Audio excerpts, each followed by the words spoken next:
శ్రీ గణేశాయ నమః. శ్రీ గురు దత్తాత్రేయ నమః. ఈ వీడియోలో మనం ఈ రోజున ఏప్రిల్ మాసంలో తులారాశి వారికి ఎలా ఉందో తెలుసుకుందామా. తులారాశి చిత్త 3-4 పాదాలు, అలాగే స్వాతి 1-2-3-4 పాదాలు, విశాఖ 1-2-3 పాదాలు తులారాశిలోకి వస్తాయండి. ఈ రాశి ఉన్న స్త్రీలకు పురుషులకు ఏప్రిల్ మాసంలో అన్ని రకాలుగా అన్ని విధాల చాలా యోగదాయకంగా ఉంది. ఒక రకంగా చెప్పాలంటే ఇది మీకు అదృష్టకాలం చెప్పుకోవచ్చు. ఎందుకంటే గతంలో మీరు చాలా ఇబ్బంది పడ్డారు, కానీ ఇబ్బందులన్నీ కూడా మబ్బు వీడినట్లు విడిపోయని చెప్పుకోవచ్చు. ఏమీ పర్వాలేదు, కంగారు పడాల్సిన పని అయితే లేదు. ఇప్పుడు ఈ మాసం మీకు ఎలా ఉంటుందని పట్టిందల్లా బంగారం అన్నట్టు ఉంటుంది. గ్రహ సంచారం బాగుంది. ఇక మీదే ఆలస్యం.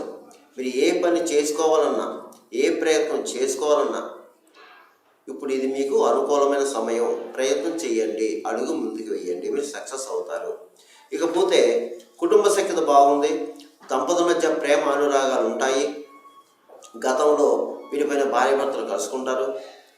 అలాగే వివాహం కాని అబ్బాయిలకి అమ్మాయిలకి కూడా వివాహ యోగం సమయం వచ్చింది.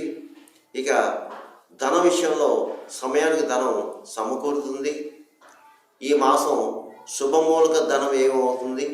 శుభకార్యాల్లో పాల్గొంటారు, మీరు విందు వినోదాల్లో పాల్గొంటారు, విలాస వస్తువులు కొనుక్కుంటారు. అలాగే వాహన యోగం కనిపిస్తుంది ఈ మాసం మీకు. పాత వాహనం మీ కొత్త వాహనం, లేదంటే కొత్త వాహనం కొనుగోలు జరుగుతుంది. ఇకపోతే మీరు తీర్థయాత్రలు చేస్తారు, దూర ప్రయాణాలు చేస్తారు. అయితే ప్రయాణ విషయంలో జాగ్రత్తగా ఉండండి. ఆరోగ్య విషయంలో మాత్రం జాగ్రత్త. తర్వాత కొత్త వాళ్ళు మాత్రం నమ్మవద్దు. కొత్త వాళ్ళు పరిచయం అవుతారు, వాళ్ళతో కాస్త మీకు ఇబ్బందికరమైన వాతావరణం కనిపిస్తుంది. అయితే బంధుమిత్రుల యొక్క సహాయ సహకారాలు మీకు ఈ మాసం లభిస్తాయి. అలాగే నూతన వ్యవహారాలకి శ్రీకారం చుడతారు, మీరు నూతన కార్యక్రమం చేపడతారు. అలాగే శత్రు జయం, వ్యవహార జయం, మీ మనోసంకల్పం నెరవేరుతుంది. భూగ్రహ సంబంధ లావాదేవీలు కూడా పూర్తవుతాయి. స్థిరాస్తి విషయంలో ఒక్కళ్ళకి వస్తారు మీరు. కోర్టు వ్యవహారాలు ఉన్నవారు ఎవరైనా మీకు ఈ నెలలో మీ తీర్పు మీకు ఫేవరబుల్గా ఉంటుంది. అలాగే పై చదువులకి విదేశాలకు వెళ్ళేవారు ఎవరైనా ఉన్నా, అలాగే ఉద్యోగాలకి విదేశాలలో ప్రయత్నం చేసేవారు ఎవరైనా ఉన్నా ప్రయత్నం చేసుకోండి, మీరు సఫలీకృతం అవుతారు. అయితే మీకు ఈ మాసం జీవన విధానం బాగుంది. ఎవరు ఏ వృత్తిలో ఉన్నా సరే ఆ వృత్తిలో మంచి రాణింపు ఉంటుంది. మీ స్కిల్ బయటపడుతుంది, మిమ్మల్ని గుర్తిస్తారు, మీరు ఒక్కొక్క మెట్టు పైకి ఎక్కుతారు. మీరు ఏదైనా సరే అనుకున్న లక్ష్యం నెరవేరుతుందండి. మీ మనోసంకల్పం నెరవేరుతుంది. కానీ ధైర్యంగా ఉండండి, మనోనిబ్బరంగా ఉండండి, మనోధైర్యంగా ఉండండి. ఎవరిలో విషయాల్లో వేలు పెట్టద్దు. ముఖ్యంగా గురువుల్ని, బ్రాహ్మణుల్ని, పెద్దవాళ్ళని గౌరవించండి. వాళ్ళతో గౌరవ మర్యాదలు తీసుకొని మర్యాదగా ఉండండి. అంతేగాని అగౌరవపరచొద్దు, అమర్యాద ప్రవర్తన వద్దు. ఇక సాక్ష్య సంతకం చేయొద్దు, అబద్ధ సాక్ష్యం చెప్పవద్దు. రియల్ ఎస్టేట్ వరకు బాగుందండి. స్పెక్యులేషన్ లాభిస్తుంది. మోటార్ ఫీల్డ్ వరకు బాగుంది. ప్రైవేట్ కాంట్రాక్ట్స్కి ఎవరైతే ఉన్నారో మీకు బాగుంది.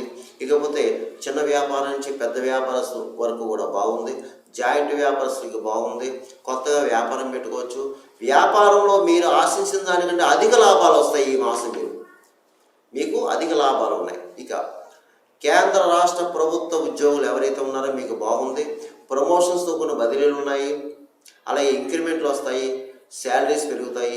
స్థల మార్పు, గృహ మార్పు తప్పనిసరి. మీ గృహంలో శుభకార్యాలు జరుగుతాయి. ఇక విద్యార్థులు ఎవరైతే ఉన్నారో చక్కగా చదువుతారు, జ్ఞాపక శక్తి ఉంటుంది, చదివితే వంట పడుతుంది. అయితే విద్యార్థులు మాత్రం ఏ విధమైన వ్యాపకాలు పెట్టుకోవద్దు. దయచేసి చక్కగా చదువుకోండి.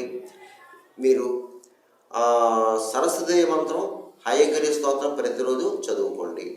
ఇక రాజకీయ నాయకులకి ఈ మాసం బాగుందని మీకు ప్రజల్లో మంచి పేరు ప్రఖ్యాతులు సంపాదించుకుంటారు. మిమ్మల్ని ప్రజలు గుర్తిస్తారు. మీరు గ్రామాల్లో మంచి మంచి కార్యక్రమాలు చేపడతారు. కాకపోతే మీ మీద నరఘోష ఉంది, ఆరోగ్య విషయంలో జాగ్రత్త, ధనం విషయంలో జాగ్రత్త. ధనం మంచినీళ్ళలో ఖర్చు అవుతుంది. ఇక కళాకారులు, సినిమా టీవీ రంగం వారు, దర్శక నిర్మాత, అలాగే నటీ వర్గం వారు, గాయకులు, ఇతర టెక్నీషియన్స్ అందరికీ కూడా బాగుంది. సువర్ణ అవకాశాలు వస్తాయి. ఈ మాసం మీకు సువర్ణ అవకాశాలు వస్తాయి, ఉపయోగించుకోండి. ఈ రాశి ఫలాలు కేవలం మీకు 40% వరకు పనిచేస్తాయి. మిగతా 60% మీ జన్మ జాతకం మీద ఆధారపడతారు. ఎందుకంటే నేను చెప్పిన ఈ రాశి ఫలాలు అందరికీ జరగాలని లేదు, జరగకూడదనే రూల్ లేదు. ఇది గమనించండి. మీకు ఏమైనా సలహాలు సూచనలు కావాలంటే మీరు కింద నెంబర్ ఉందా, నెంబర్కి కాల్ చేస్తే అపాయింట్మెంట్ తీసుకోండి.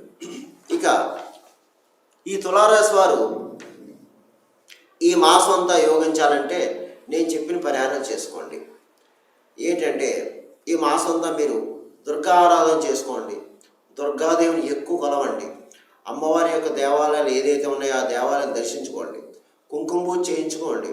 వీలైతే విజయవాడ కనకదుర్గాదేవిని దర్శించుకోండి. అలాగే ఒక మంగళవారం రోజున మీ దగ్గర దేవాలయంలో ఎక్కడైనా రావుకి ఏదో పూజ చేయించుకోండి. అలాగే వీలైతే నదీ స్నానం చేయండి. అలాగే ఈ మాసంలో మీరు ఈ చైత్ర మాసంలో తప్పనిసరిగా సత్యనారాయణ స్వామి వ్రతం చేయించుకోండి. వీలైతే మీ గృహంలో లేదా బయట దేవాలయంలో చేయించుకోండి. అయితే గోవుకి ఆహారం పెట్టండి, గడ్డి పెట్టండి. పావురాలకి జొన్నలు వేయండి. వృక్షాలకి ఏమైనా ఆహారం పెట్టండి. పిచ్చుకలున్న ప్రదేశంలో ధాన్యం వేయండి. అలాగే కాకులున్న ప్రదేశంలో తీపి అన్నాన్ని పెట్టండి. ఏదైనా సరే ధైర్యంగా ఉండండి. మీకంతా బాగుంటుంది. అధైర్యపడాల్సిన పని అయితే లేదు. మీరు నేను చెప్పిన పరిహారం చేసుకుంటూ చక్కగా మీ జీవనాన్ని చక్కగా సాఫీగా సాగించుకోండి. మీ అందరికీ మేలు జరుగుతుంది. సర్వేజన సుఖన భవంతు, శుభం భవంతు. స్వస్తి.